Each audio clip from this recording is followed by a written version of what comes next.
a pris comme inspiration un conte qui s'appelle Le Papillon, qui est un conte écrit par le poète danois Christian Andersen et qui pour nous illustrait parfaitement le thème du pouvoir des fleurs. Donc ce conte, il raconte l'histoire d'un papillon qui vole de fleur en cherchant la fleur avec laquelle se marier. En fait, il n'arrive pas à se décider puisque toutes les fleurs sont plus belles les unes que les autres, elles ont des qualités et des défauts. Et au fil des saisons, le papillon papillonne.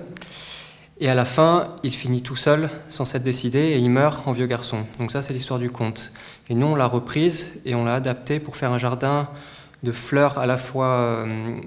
on retrouve des fleurs qui sont issues du conte, et on rajoute d'autres fleurs qui sont spécialement adaptées aux papillons. Donc c'est que des fleurs blanches, uniquement des fleurs blanches.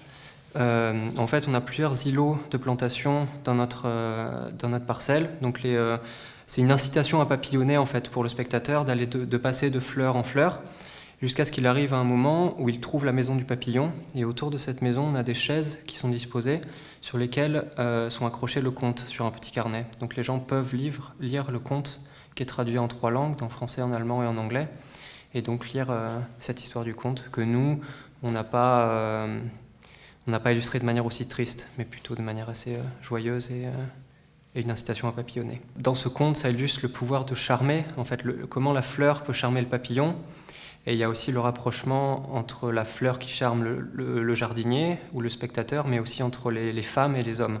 Donc c'est ce rapprochement que nous, on a voulu créé dans ce jardin, d'où le titre papillonné qui joue sur cette double sens. Donc je voudrais que les gens retiennent qu'on a toute une palette de plantes qu'on connaît, mais dans certaines couleurs, et qu'en fait on ne les connaît pas dans les couleurs blanches, et que ce soit pour les lavandes, les buddléias, et donc c'est ça en fait qu'on avait envie que les gens retiennent de notre jardin aussi.